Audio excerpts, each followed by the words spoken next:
ஐயோ! இந்த பாக்கெட்ல இந்த வாட்ச காணோம். எங்க போச்சு அப்படின்னு ரொம்ப பதட்டமா தேடிட்டு இருப்பா. நம்ம ஹீரோயின் சாதாரணமா நின்னு பார்த்துட்டு இருப்பாங்க. உடனே அந்த ஹேக்கர் வந்துட்டு, "இந்த ஓவர் கோட்ல இருக்க வாட்ச் எப்படி காணாம போச்சு? ஏய் நீ தானே இத கொண்டுட்டு வந்த. உன் கையில தான் நீங்க வச்ச.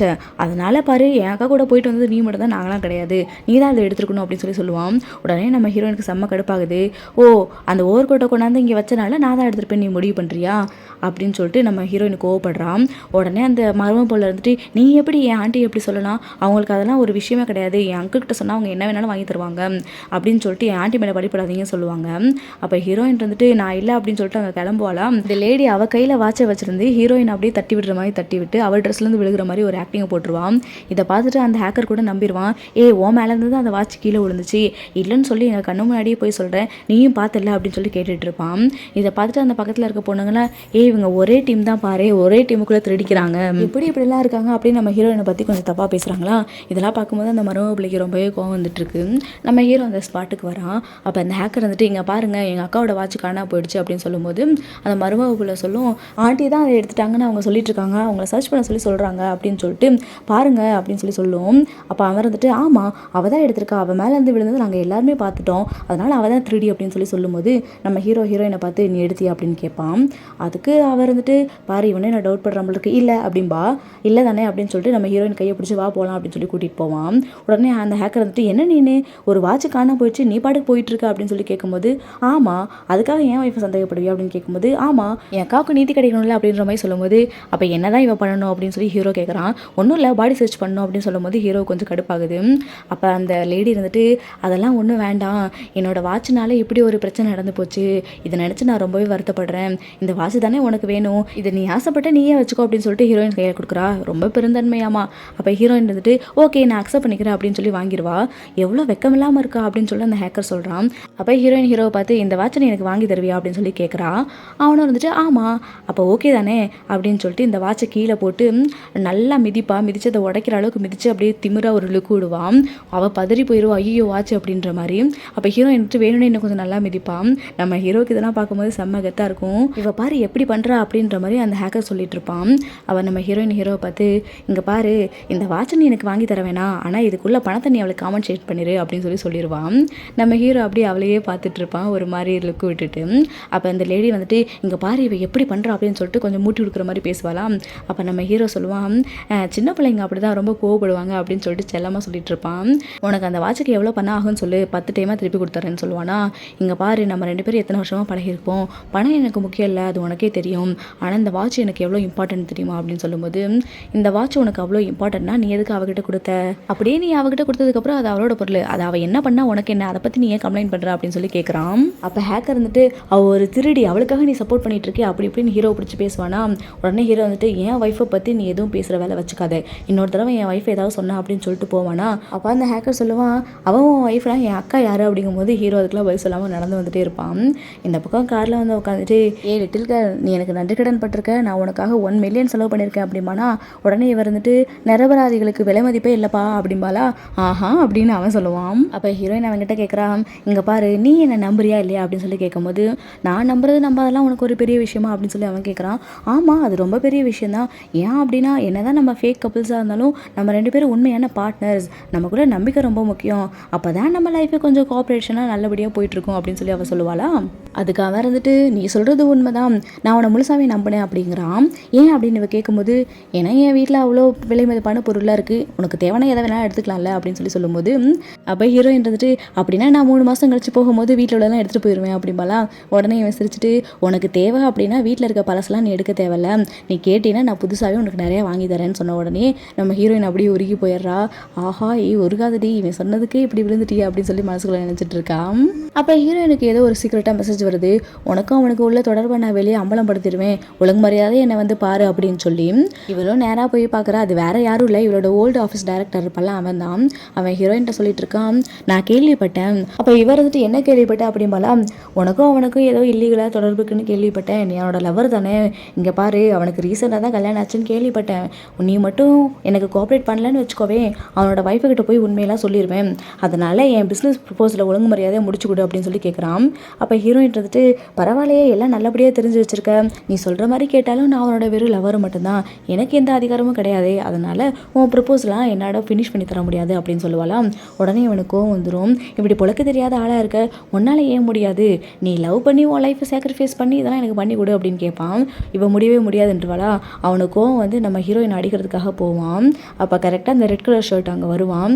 இவ்வளோ பெரிய வளர்ந்த ஆளாக இருக்க, வயசானவனாக இருக்க, இப்படி பொண்ணுக்கிட்ட வந்து சண்டை போட்டுட்டு இருக்க, உன்னை உண்டில் நாக்கிறேன் போடா அப்படின்னு சொல்லி அனுப்பி விட்டுருவான். உடனே இந்த ஆள் இருந்துட்டு இருடி நான் உன்னை என்ன பண்ணுறேன்னு பாரு அப்படின்னு மிரட்டிட்டு அங்கேருந்து கிளம்பிடுறான்.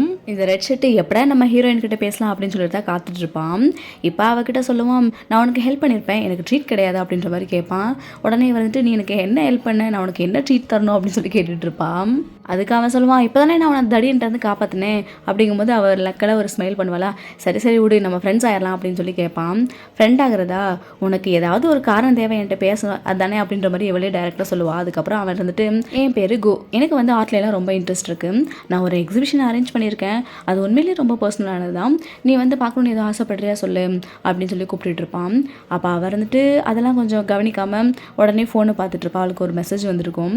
அதில் இவளோட பிரதர் வந்துட்டு, சிஸ்டர் உங்களுக்கு ஒரு குட் நியூஸ், உங்கள் அம்மாவோட ரொம்ப பொக்கிஷமாக பாதுகாத்துட்டு இருந்த ஒரு 3 பிக்சர் அது வந்து யாருமே பார்த்துருக்க மாட்டாங்க, ஏன்னா அதை வாங்கி வச்சுருந்தாங்க, ஃபேமிலி வந்து பதுக்கியே வச்சுருக்காங்க, இப்போ அதை எக்ஸிபிஷனில் விட போகிறாங்க. இதில் என்ன விஷயம்னா அந்த எக்ஸிபிஷனுக்கு எல்லோரும் போக முடியாது, அவங்களுக்கு தெரிஞ்ச ஃபேமிலி ரிலேஷன்ஸ் இப்படி அவங்க கனெக்ஷனுக்கு மட்டும்தான் அவங்க இன்விடேஷன் கொடுக்குறாங்க, உங்கள் வீட்டுக்காரர் தான் பெரிய ஆளாச்சு, அவருக்கு எது இன்விடேஷன் வந்திருக்கா, என்னால் வாங்க முடியாதுப்பா அப்படின்ற மாதிரி சொல்லிட்டு இருக்கான். அப்போ இவ ஃபேமிலியோட இன்ஃபர்மேஷன்லாம் கேட்குறாளாம். அதை பார்க்கும்போது இந்த ரெட் ஷர்ட் பேர் தான் இருக்குது. இவளுக்கு ஒரே ஆச்சரியமாக இருக்கும். நீ தானே அந்த கு அப்படின்னு சொல்லி கேட்கும்போது ஆமாம் அப்படின்னு சொல்கிறான். என்னையே எக்ஸிபிஷன் கூட்டிகிட்டு போறியா அப்படின்னு சொல்லி கேட்குறான். அதுக்கப்புறம் அவனும் அவளை கூட்டிகிட்டு போகிறான். இதையெல்லாம் வந்து தூரத்துலேருந்து யாரோ ஒருத்தங்க கச்சக் கச்சக் அப்படின்னு சொல்லி ஃபோட்டோ எடுத்துகிட்டு இருக்காங்க. இவன் கூட சீக்ரெட்டாக இவன் ஏதோ அஃபேர் வச்சிருக்கா அப்படின்னு சொல்லிட்டு இந்த ஹேக்கர் பையன் தான் நம்ம ஹீரோனை ஃபாலோ பண்ணி இந்த மாதிரிலாம் பண்ணிட்டு இருக்கான். இவன் எவ்வளோ மோசமானவா பாரு, அங்கே என் பிரதர் கூட கல்யாணம் பண்ணிட்டு இங்கே இவ கூட அஃபேர் வச்சுட்டு இருக்கான், இதை எப்படியாவது அவர்கிட்ட சொல்லணும்னு நினைப்பான். அதுக்கப்புறம் ஆல்ரெடி நம்ம ஹீரோ மிரட்டியிருப்பான், என் ஒய்ஃபை நீ ஏதாவது சொன்ன உன்னை கொண்டு போடுவேன்னு. அதனால் அவன் சொன்னால் எப்படி நம்ப மாட்டான், நம்ம வேறு வழியில் ஃபாலோ பண்ணுவோம் அப்படின்னு சொல்லிட்டு ஹீரோவோட தங்கச்சிக்காரி ஒருத்தி அழகாக இருப்பால அந்த வில்லிக்கு ஃபோன் பண்ணி இவன் ஏதோ ஒரு பிளானை போடுறான். இந்த பக்கம் நம்ம ஹீரோயினையும் அந்த கூவையும் காட்டுறாங்க. ஹீரோயின் ஒரு பிக்சரையே ரொம்ப ஊற்று ஊற்று பார்த்துட்டு இருப்பா. அது வேற யாரும் இல்லை, அவங்க அம்மா வரைஞ்சது தான். அப்போ இந்த ரெட் ஷர்ட் சொல்கிறான், உன்னோட டேஸ்ட்டு ரொம்பவே யூனிக்காக இருக்குது, சூப்பராக இருக்குது, இந்த 3 பிக்சர் இருக்குது பார்த்தியா, இது வந்து ஒரு லெஜெண்ட்ரியோடது அப்படின்னு சொல்லி சொல்லிட்டு இருக்கான். உடனே வந்துட்டு அவங்க தான் என்னோட ஐடல் அப்படின்னு சொல்லி சொல்கிறான். அப்படியா, நான் ரொம்ப கொடுத்து வச்சேன் தெரியுமா, அவங்கள ஒரு தடவை பார்த்துருக்கேன் அப்படின்னு சொல்லி சொல்லும்போது, என்னது நீ அவங்கள பார்த்துருக்கேன் அப்படின்னு நீ ஆச்சரியமாக கேட்பான். ஆமாம், நான் சின்ன வயசில் அவங்கள பார்த்துருக்கேன், எப்படி இருப்பாங்க அப்படின்னு கேட்கும்போது, அவங்க ரொம்ப கைண்டாக, ரொம்ப ஜென்டலாக, ரொம்ப நல்லவங்க, அவங்க கூலான பர்சன் அப்படின்னு சொல்லிட்டு இருக்கான். இதை கேட்கும்போது உண்மையிலே என் ஞாபகத்துலேயே எங்கள் அம்மா அப்படி தான் இருக்காங்க, அவங்க ரொம்ப தனியாக இருப்பாங்க, ரொம்ப கைண்டாக இருப்பாங்க, அந்த மாதிரிலாம் நினச்சிட்டு இந்த பிக்சர் எனக்கு தெரியா அப்படின்னு சொல்லிட்டு அந்த ஆர்ட்டெல்லாம் கேட்குறான். அதுக்கு அவன் வந்துட்டு, இதையெல்லாம் விலைக்கு கொடுக்க முடியாதுமா, ஒரு வேளை நீ ஆசைப்பட்டு கேட்ட அப்படின்னா உனக்கு வேணா நான் இதை வரதட்சணையாக கொடுத்துட்றேன், அதாவது இவ்வளோ கல்யாணம் பண்ணிக்கிறேன் அப்படின்ற மாதிரி சொல்கிறான். உடனே இவர் வந்துட்டு எப்பா அப்படின்னு சொன்ன வாக்கில் வயிற்று பிடிச்சிட்டு ஐயோ வயிறு வலி அப்படின்பா. என்னாச்சு அப்படின்னு இவன் கேட்குறான். எனக்கு கொஞ்சம் உடம்பு வேறு சரியில்லை, கோல்டு வேறு அப்படின்னு சொல்லி சொல்லிட்டு இருக்கா. சரி வா வா வந்து ரெஸ்டடு அப்படின்னு சொல்லிட்டு அவளை கூட்டிகிட்டு வந்து ஒரு சோஃபாவில் உட்கார வைக்கிறான். இதையெல்லாம் தூரத்துலேருந்து அந்த ஹேக்கர் ஃபோட்டோ எடுத்துகிட்டு இருப்பான். நம்ம ஹீரோனுக்கு வேற கொஞ்சம் வயிறு வலி ஜாஸ்தியாகவே இருக்கிற மாதிரி இருக்குமா. அப்போ அந்த கூ இருந்துட்டு ஹாஸ்பிட்டலில் போகலாம்ல அப்படின்னு சொல்லுவான். இல்லை நான் ஹாஸ்பிட்டலுக்கு வேண்டாம், என் டாக்டர் வேணா இங்கே கூப்பிடலாம் அப்படின்னு சொல்லுவாளா. ஏன் உனக்கு ஹாஸ்பிட்டல்னா என்ன பயம் அப்படின்னு சொல்லி கேட்டுட்டு இருப்பான். ஆக்சுவலாக அவங்க அம்மா சின்னதுலேயே இறந்துட்டனால அவளுக்கு ஹாஸ்பிட்டல்னாவே பிடிக்காது, நான் போக மாட்டேன்னு சொல்லிட்டு இருப்பான். இந்த பக்கம் அந்த வில்லிக்காரி பாட்டியை கூப்பிட்டுக்கிட்டு வரான். பாட்டி என்ன எதுக்கு இந்த மாதிரி ஆர்ட் எக்ஸிபிஷனுக்குலாம் கூட்டிகிட்டு வந்திருக்கான்னு கேட்டுட்டு இருக்காங்க. அவர் வந்துட்டு எனக்கு ரொம்ப ஆசையாக இருக்குது, எனக்கு இதெல்லாம் ரொம்ப பிடிக்கும் அப்படின்னு சொல்லி கதை விட்டுட்டு இருக்கான். அப்போ கூட பாட்டி இருந்துட்டு நம்ம ஹீரோயினுக்காக சமைக்கணும்னு தான் சொல்லிட்டு இருக்கோம். அந்த நேரத்தில் கரெக்டாக அந்த ஹேக்கரும் வந்து பாட்டியை இன்வைட் பண்ணுவான். நீ இங்கே தான் இருக்கே அப்படின்னு சொல்லி பேசிட்டே உள்ளே வருவாங்க. அந்த நேரம்னு பார்த்து இவ்வளோ நேரம் ஆப்போசிட்டில் உட்காந்து பேசிட்டு இருந்த மிஸ்டர் கு வந்து அப்போ தான் ஹீரோயின் பக்கத்தில் உட்காந்து அந்த போர்வை எடுத்து மூடி விடுவான். நம்ம ஹீரோயின் அப்படியே திரும்பி பார்க்குற பின்னாடி பாட்டி வந்துட்டு எம்மா நீங்கள் என்ன பண்ணுற அப்படின்னு கேட்குறாங்க. அவன் எந்திரிச்சு பாட்டி நீங்கள் எங்கே வந்தீங்க அப்படின்ற மாதிரி கேட்டுட்டு இருப்பான். உடனே அந்த வில்லி வந்துட்டு எவ்வளோ பெரிய ஆளாக இருக்க, இப்படி நீ அண்ணாவுக்கு துரோகம் பண்ணிட்டு இருக்க, இவங்க கூட உனக்கு அஃபேரா அப்படி இப்படின்ட்டு பேசுகிறான். பார்த்ததுக்கும் அந்த ஹேக்கர் வந்துட்டு நீ இப்படிப்பட்ட ஆளை நான் நினச்சி கூட பார்க்கல, உன்னையெல்லாம் போய் என் கசின் நம்பிட்டு இருக்கான் பாரு அப்படி இப்படின்னு சொல்லுவானா. அப்போ ஹீரோயின் ஒன்றுமே சொல்ல மாட்டான். அந்த ரெட் ஷர்ட் இருந்துட்டு பாட்டி இவங்க எக்ஸிபிஷனுக்கு வந்தாங்க, அவங்களுக்கு உடம்பு சரியில்லாமல் ஆகிப்போச்சு, அதனால நான் கொஞ்சம் அவங்களுக்கு கை கொடுத்தேன் அப்படின்ற மாதிரி சொல்லிட்டு இருப்பான். உடனே பாட்டி வந்துட்டு என்னம்மா உனக்கு ஆச்சு அப்படின்னு சொல்லி தான் கேட்கும்.